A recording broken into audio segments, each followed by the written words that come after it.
This is WOMM operating out of Burlington, Vermont, 105.9 The Radiator. Good evening, it's The Rocket Shop. I'm your host, Tom Proxo. With me tonight is Henry Stowell. Hello. Hi, how's it going? Good. How are you doing this evening? Doing well. Happy to be here. Good. Are you Henry Stowell Collective, or is... No, I'm just here to help. Yeah, Okay. I'm just here for keys and vocals, but everything's Henry's. Oh, right. Okay. Got it. Well, we like kicking off with a song, so what have you got to start off with? We got an original song called Coming To. All right.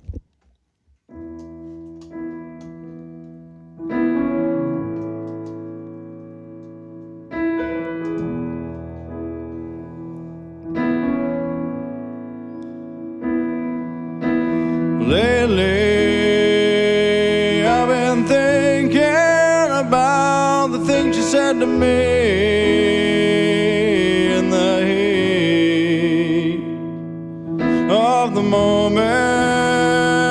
But don't you know that things come back around?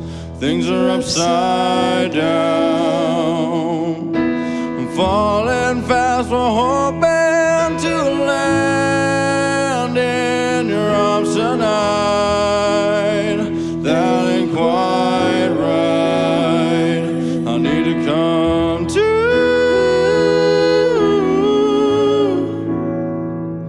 I need to come to.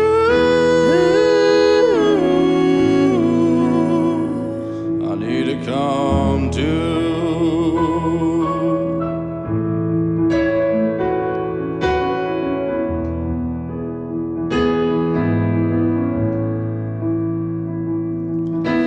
Lately, I've thought about what could have been, but my heart can't take another tragic It's your idea, love, and hold on. I need to move on. I need to come to.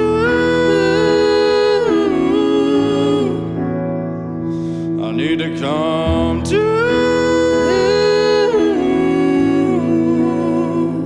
I need to come to.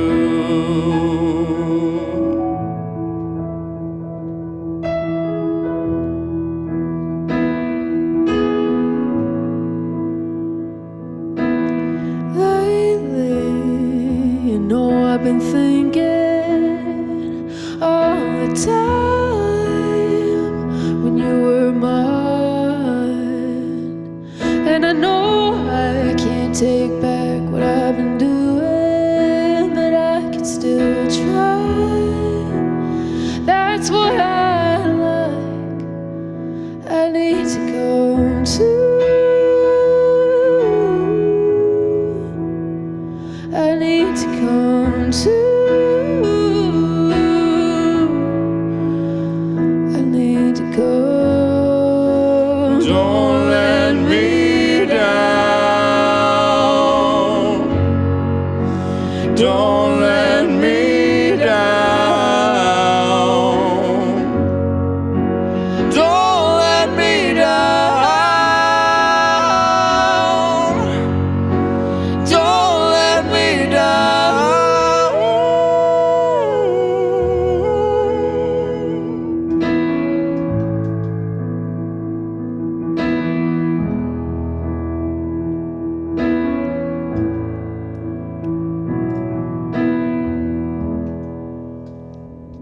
All right, Henry Stowell there with Coming To.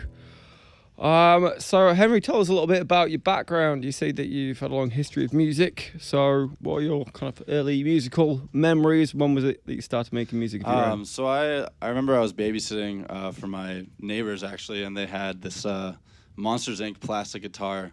And I've always been into music. I always liked to sing and stuff. But I never really played an instrument like on my own time.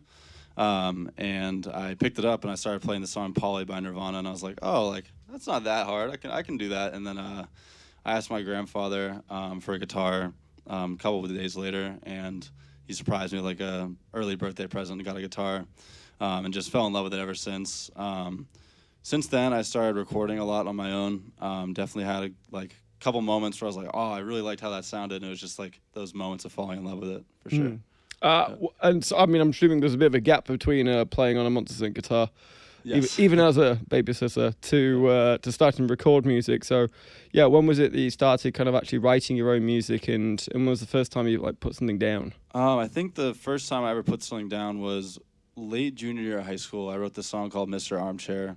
I bought the Focusrite, had it on the GarageBand on my laptop, and just took a long time, but I got it down. It definitely a learning curve, but it was just moments like that where I was like, damn, I really like this. Do you still go back and listen to that track, or have you reimagined it at all since then? Yeah, it got revised. I released it with a band called The Sleeves. Actually made it to like the final cut of our first release, and I was just very happy with it. Definitely revised a lot, added drums and all that. Yeah, it was originally just me and a guitar, but yeah, I'm very happy that it came out. And so from high school to now, how is your kind of musical abilities and yourself putting yourself out there? How's that kind of developed? So I was in band in high school. Then I moved to Vermont full time around when COVID hit. I went to UVM for a little bit also as well. Met some friends in Blackwater Band. I think they've been here before. And I just started singing a lot more and more consistently. I moved to San Diego, California for a little bit as well to go do that with the same band, The Sleeves. I met a couple of friends out there that were also super into singing, and because of them, I got this vocal coach online and just started grinding from then on. Yeah, tell us a bit more about San Diego. So you went all the way across the country with your previous band, The Sleeves. Yeah, so my friend was actually there before. I went to UVM for a little bit. Didn't really work out for me. But then COVID hit, and I'd saved up a little money and was like, well, if I can get out there, I'll do it. And I'd actually never visited before, so I just drove across the country with my mom. Shout out to Kendra. And, yeah, just started making music out there with him so we could be closer together. Wow. And, what did you do? What were you doing in San Diego exactly? Did you go gigging? Did you put any music down? Yeah, I put down a lot of music through The Sleeves, and started doing my own solo stuff for the first time under my own name, gigging from time to time, which is a lot of fun, and just really trying to use that time to get better and practice. I was working as a gym teacher for a while at this school called Avocado Elementary, and I loved working that job. But it was weird. The San Diego public schools don't use actual gym teachers. They use like outside companies. So it was nice to work that job, but the hours got cut back. So unfortunately, I had to leave San Diego after that because I couldn't afford it anymore. But as you know, California is very expensive. Well, as is Vermont, to be fair, but maybe not on the same levels. Yeah. So you say that you've been recording your own music for, several years at this point. How are you always going to be responsible for your own recording and mixing and mastering? Have you got it to a degree now where you're like, I don't need to go into a studio. I've kind of got this myself. I would say actually definitely not. I have like an okay feel for mixing and mastering, but at this point I really want to let someone else do it for me. Has a better ear for stuff like that than I do. Yeah. Yeah, and so is there a plan in the future to kind of get into the recording studio and maybe put something down? Yeah, definitely. I normally do the recording myself, but I sent it to my friend Christian Lindberg at NEPS Studios in Colchester, and he does all the mixing and mastering for me. Okay, so you might still go ahead and continue recording yourself then? Yes, yeah. Oh, I see. Have you got one of these crazy home setups where you've got the kind of milk cartons on the wall to deaden the sounds? And not all quite. That I have a vocal shield and an interface on a computer, and that's about it. And a couple microphones. That's all you need? Yep. Oh, wow. I know that I've spoken to a lot of bands that, especially just after COVID, a lot of people got into recording their own stuff because obviously they couldn't get into the studio. Mm-hmm. How did you pick up a lot more of your kind of skills in recording during that COVID period? Or is this just something you've always kind of had an interest in terms of recording yourself? I honestly, I got way more interested in COVID because I had so much time, as a lot of us did. Yep. Just being cooped up inside. So yeah, I'd write a couple songs a day, honestly, in that period. I was living in Vermont with about 16 family members. Wow, in the same house? Luckily in a couple houses around the area. Okay. But all on the same road. Wow, that's intense. Yeah, it was great though. Ups and downs for sure. Yeah. But loved my family, and it was a good time to be around and write music around them. And because you've been writing your own music for so long, how have you found that your writing has changed over the course of a decade or so? I'd say it's gotten a lot faster. I remember watching this YouTube video this one time, and the guy said like, allow yourself to write garbage, and I was like, oh, like, man, maybe everything I shouldn't be a perfectionist, but also be a perfectionist at the same time, kind of thing. Like, just let whatever comes out. Like, I really like to like freestyle sing sometimes if there's like a jam happening. I'll do that a little bit and just let whatever fly. And if I like what I hear, I'll keep it, write it down, and maybe revise it after. Have you found the subject matter of your songs have changed over the years? Oh, absolutely, yeah. I definitely have a little bit of like a sadder kind of vibe sometimes, but that's kind of it's kind of like the therapy of it for me. It's very therapeutic, and I like getting out what I'm feeling. Are you writing, is it autobiographical? Are you writing about other people's stories? Is it quite abstract and actually isn't a story at all? I'd say it's a mix of all those things. One song I'm going to play later tonight, I'm going to end with, it's called 24. It's about my cousin Travis Roy, who passed away in 2020. He was a hockey player. That was his hockey number. And so there are songs like that. Then there are also songs like about heartbreak and stuff like that. Like Coming To is definitely a heartbreak song. That was the first heartbreak song I ever wrote. And some of them are just, I found what I liked. Like I liked what I wrote, and it like gave me a good energy, and that's kind of where it ended. Yeah. Well, we'd love to hear another song. Absolutely. So what have you guys got for us? All right, this song is called One Into Water, off the same release as Coming To, actually. Ready?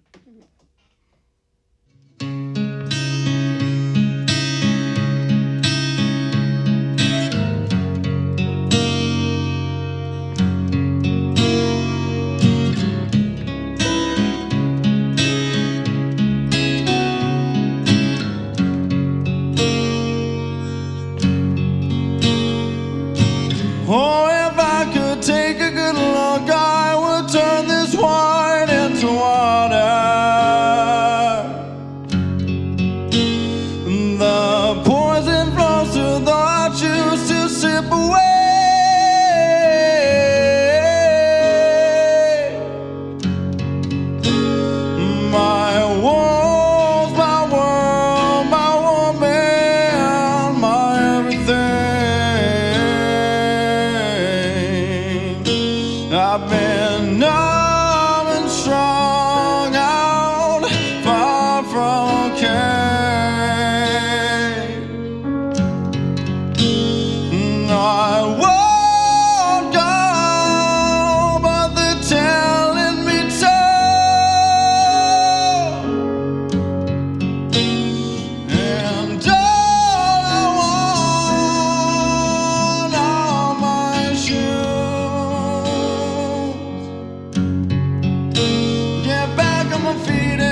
into Water there by Henry Stowell.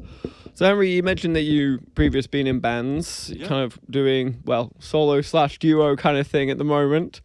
What was the decision behind kind of moving into more of a kind of solo personal route rather than sticking with a band or trying to find a new band? So I am in a band actually right now called Rackethead, and I love playing with them. I just find sometimes when I'm playing myself, I can get things done a little more on my own time. It's a little easier that way.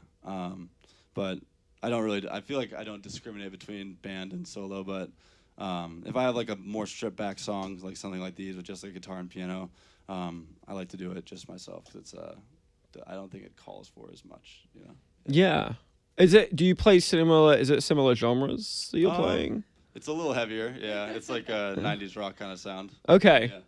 Interesting. And is there do you ever like, I don't know, take some of your solo stuff to the band and be like, hey, what do you think about this? Do you want to do this? Or does the band ever kind of give you stuff being like, this isn't really for us, you should probably take this one? That's a funny question. I actually am the writer of most of the songs in the band, but they do a phenomenal job of adding everything the song needs. The originals we have, I have taken the main role of writing them. But everyone adds their own flair and makes the whole song together. All right. Yeah. And as you said, you've kind of you've got more time, or at least you're on your own schedule when you're kind of doing your own thing. Do you feel like I'm sure there's obviously massive advantages of being in a band in terms of throwing ideas back and forth, but do you feel like you've got too much kind of creativity going on for you right now?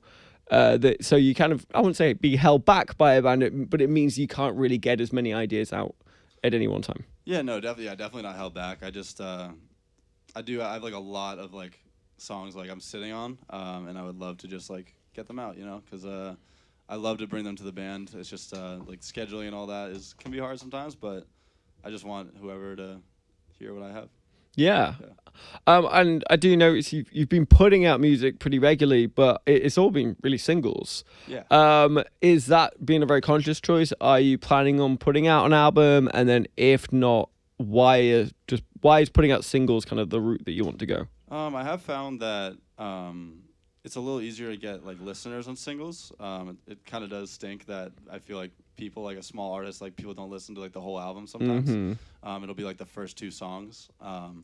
But I just like releasing singles so that it just feels more manageable at times. Okay. Yeah. Often, obviously, albums can be a collection of work that has kind of a through line. Mm-hmm. There's related tracks or a related theme. With singles, obviously, you're a little bit more flexible on that. You can kind of jump from one thing to the next. Or kind of one style to the next, or one theme to the next. Does that mean that you do kind of get a bit more flexibility with kind of what you're writing? Absolutely, yeah. The songs I have out on my own solo stuff range very differently. Coming To is the first piano song I ever wrote, and then Frankie took the reins and did also murdered the new line, and was very happy with how that came out. And there's songs like that, and then there's a song I have called Dance Me Tonight that my band does now that I have released on my own name. That's a much more rock and rolly song. I actually remember writing it. I titled it Opener because I was I want something punchy for the band to open with. Most songs I do picture I want a band to play this, want my band to play this these days. But yeah, it does give me a lot more freedom to do different genres and stuff like that. Do you often write for specific kind of moments within a gig? As you said, you kind of wrote that one as an opener. Do you have a closer, for instance? Do you have the dancey track that's going to be in the middle and keep everyone going? Honestly, I haven't really thought about that too much when I write. But I feel like it was just that instance. I was I need something get the people going. Yeah. Yeah. That's no, it's interesting though. Do you ever when you're writing a song, you ever kind of I don't know. I know, for example, Ed Sheeran, whatever his second name is. he specifically writes songs for certain like moments. Like this is going to be a song that's going to be played at a wedding. This is going to be a song that gets played during a drive, etc., etc. As an artist, as like a writer, do you ever kind of have that in mind when you're writing? Like, oh, this would be a song that I would imagine people would play in the car versus, you know, the sort of song that you might be playing in the background while you cook or something like that? Or is it like just that doesn't come into it at all and you're just writing whatever? Yeah, I would say it doesn't really come in that often. It is more just write whatever I feel in the moment. I find these days the songs that I end up like finishing and really liking are the songs that either make me a little emotional in the moment, or like very emotional in the moment, or happen in like 15 minutes. Yeah. Yeah. I've talked to a lot of artists about how, and you've kind of mentioned it earlier, how it is therapeutic Yes. to kind of get these kind of things out. Is writing for you the sort of thing that you don't even know where you're going with it before you start writing, and then you're all of a sudden you're bringing up some like, you know, hard feelings for yourselves, or when you set out writing, are you writing about something that you know is something that you kind of need to get off your chest? Yeah.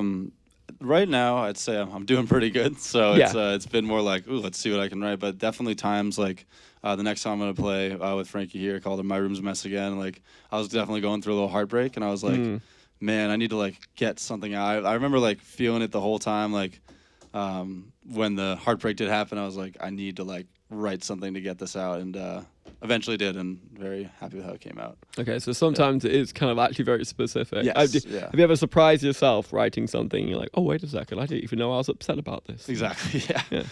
I want to say something about this song real quick also, because I remember when Henry first wrote this, and I don't know if it was like you sent me a sound, like what'd you do? You sent me like a voice memo or something? yeah. And I like freaked out. I was like, come over right now. Like I want to sing this like ASAP. It's my favorite song ever, and it's like working on being recorded right now, and so you guys should definitely keep your ears out for it because it's so good. It's my favorite thing ever. What was the hook for you? Why did you need to this get this song. down like immediately? Oh, the chorus is just so good, and I was also feeling it. I was just like feeling the vibe. Were you both going through? Are you both like, Yeah, literally, yeah, yeah. pretty much. Well, I guess you're kind of teeing this song up now, so I guess you should play it. There you go. Exactly. All right, this song's called "My Room's a Mess Again."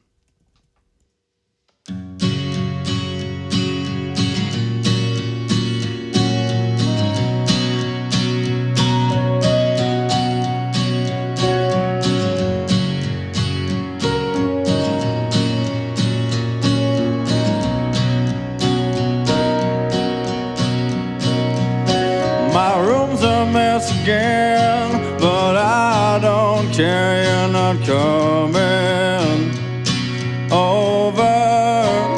Why should I bother?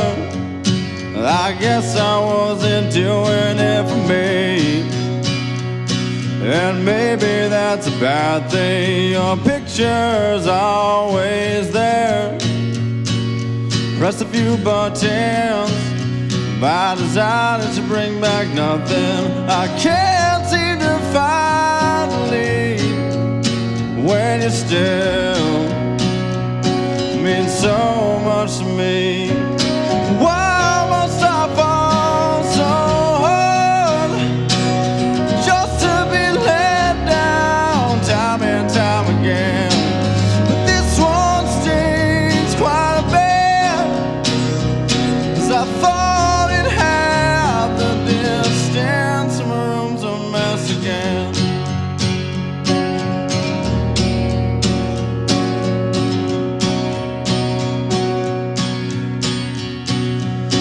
I'm scared of being alone, so I call you on the phone. There's no answer. Still hung up. I'm not special to you, which could say the same, but that's just not true. Is it too much to ask to be in love? I need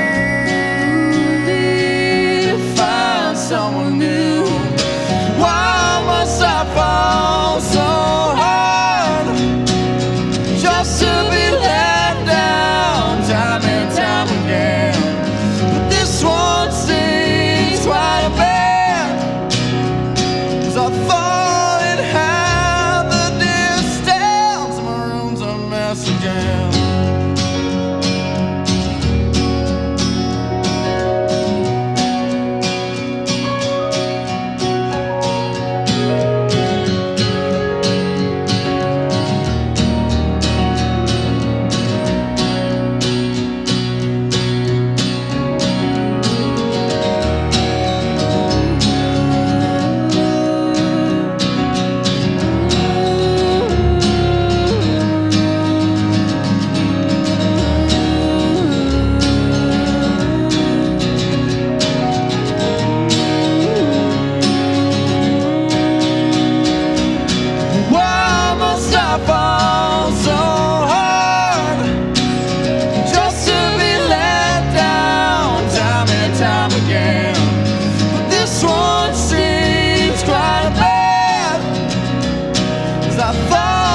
right, Henry Stowell there with My Room's a Mess again. Henry, I definitely feel like a lot of your music trends towards country a little bit. And I'm saying this as someone who's not particularly a country guy, don't know too much about the country genre, but it strikes me as more country than anything. Is that an intentional thing? Because I saw in your like kind of your inspirations, I didn't see too many country singers on there. Yeah, I do like country. I don't really like go for the country sound that often, but I do feel like sometimes my voice can have that a little bit of a twang like that, and just the style of music. I don't know. Yeah, I don't know. This one I definitely get huge like Noel Khan vibes, like this one that we just did. Yeah. Yeah, for sure. Which again is kind of, I mean, it's Vermont country. It's not. Yeah. It's not like, Nashville country, but it's definitely, there's a country vibe to the whole thing. Obviously country is choosing you rather than you choosing country, so Yeah. it's, maybe lean into that. I don't know. You said your other band is more rock, kind of like 90s rock focused. So Yep. are you the singer in that band? Yes, I am. Do you feel like that band also has kind of those country vibes as well, or are you kind of a lot more kind of like that? I'd say it's Grunge-focused. a little heavier than country. Okay. Honestly, It's like yeah. very heavy. Yeah. Oh, It's quite okay. heavy. Yeah. Yeah, is it more kind of grunge, or Yes, is it? definitely. Yeah, that's probably how I describe it best. Yeah. Interesting. Yep. So maybe this is just your way of getting those kind of, those sad boy country vibes. Oh, coming out. absolutely. Yeah. I love the sad boy vibes. I noticed obviously you've been coming out with a ton of singles. What I haven't really noticed too much, I looked on your Instagram, is too many live gigs. Or at least not recently, or there's not as many pictures of it. I don't know. Maybe I missed it. Is that something that you've done a lot as a solo artist so far? It's actually not. I haven't done too many solo shows myself. I've been looking to do one for sure. I just need to get on my horse and get more out there. All right. Yeah. Have you done a lot with your other bands before, like a lot of live gigs? Oh, with Rackethead? Yeah. Yeah. We've done. I think we're probably around 10 gigs now. We're still fairly new. We started like last year in the winter when I moved back. From California, and it was a slow start for sure, but we definitely really started picking up. We're like, oh man, like it's getting that angsty itch out of us. Right. And then it's been a lot more moving lately. Yeah. Have you got a particular favorite venue around Burlington? I really like Nectar's. Nectar's is awesome. My band played there for the first time on the 11th of May this month. But that was actually the first venue I ever got to play. With Blackwater Band, they invited me up to sing "Y'all Led Better" by Pearl Jam. Nice. Which was a lot of fun. That was definitely like a good intro to the Burlington music scene. Definitely like a core memory of that type thing. Yeah. I've asked this about solo singers before, especially ones with emotional songs. People are, sing with a heart on their sleeve. Is it difficult to sing about personal things, like you just sung about your heart getting broken? Yeah. Is it difficult to sing that kind of thing in front of strangers, effectively? I actually find it more difficult to sing it in front of like people I know, like my family. Actually, 'cause Right. I'm like, damn, I hope they don't think I'm going through it. Like maybe a little bit, but not Right. that bad. Because sometimes like it is nice to like over dramatize sometimes just to get that more emotion out of you. But I actually find it easier to sing to strangers my own songs that are more. I mean, you got like 16 family members within like a mile radius, so Yep. a lot of family members have probably seen you play. Yeah. Do you come from a musical family? Is this a family that's got other musicians within it? Yes. Not so much like as like maybe as serious as I take it. But they like I feel like everyone on my mom's side can sing a bit. My brother can sing really well. My mom can sing really well. My dad says he can't sing well, but he can. And definitely one of my biggest musical influences is my grandfather. He's the one who got me the guitar. And like he always had this like rock and roll kind of thing going that he'd always show us. He still sends me like Instagram reels all the time. Your like, grandfather sending you Instagram Yeah, reels? it's pretty awesome, Such techie Papa Spur, grandpa you're right there, listening. yeah. Yeah. But I'd say he is probably my biggest like pusher of this stuff, which was awesome. Ever thought of getting a family thing together, like a family band, Jackson 5-esque? Not yet, but maybe down the line that'd be a lot of fun. Yeah. So what's coming up for you? I mean, we kind of talked about maybe you putting an album together or something like that. You said you want to start gigging. So yeah, what does the rest of 2024 look like for Henry Stowell? Definitely posting a lot more on social media. I feel like I need to like start really getting out there and just trying to get as many gigs as I can. I really like I really like playing live. It's definitely like it's scratch an itch for me. And just trying to write as many songs. I'm trying to release a couple more singles this year as well. What is it about playing live what's the itch you're trying to scratch here? Just like the kind of, you know what I mean? Like Yeah. just what I want to like show people I can do kind of thing. How do you like, what's the kind of reaction you want from an audience? I really like when people mosh. Yeah? That stuff's pretty cool. Yeah. Might not be, I mean, your solo stuff might not be the thing Yes, that's going to yeah, get I people to mosh. Totally agree with that. I just wouldn't hold your breath on that Yeah. the first time you go and play Nectars. Yeah. Well, we got about time for one more song, so good. what are you going to play us out with? This song is called 24. I was talking about it a little bit earlier. This is for my late cousin, Travis Roy. I'm just going to tune it real quick.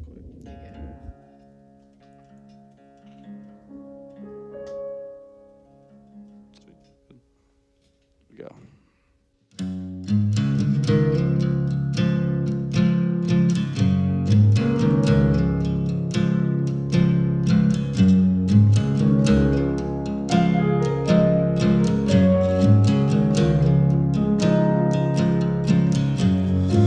What does a hug mean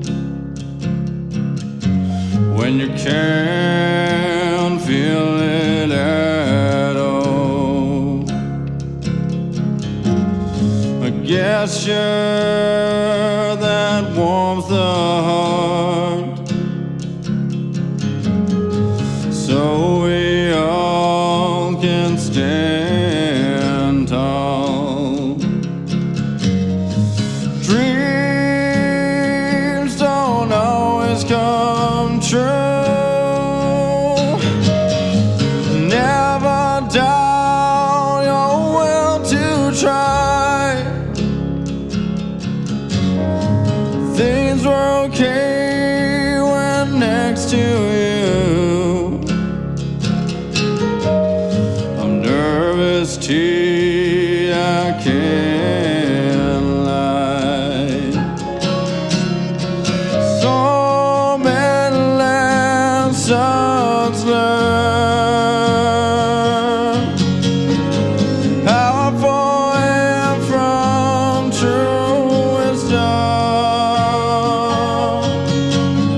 We'll never get them again. I'll share them the best that I can. Oh, my friend.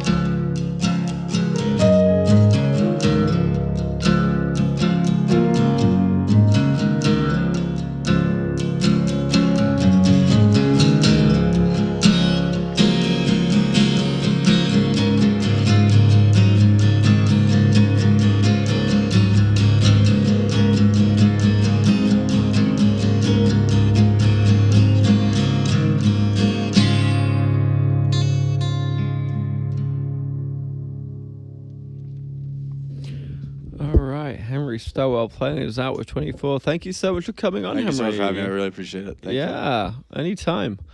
We are off next week. Abby and Bob are nodding. We'll be back on June 12th with Champlain Shoregasm. But for now, this has been WOMMLP operating out of Burlington, Vermont, 105.9 The Radiator. It's been The Rocket Shop, and I've been your host, Tom Proxer. Good night. Woo! Perfect. Thank you guys so much. Yeah, thank you. Thank you, Frank.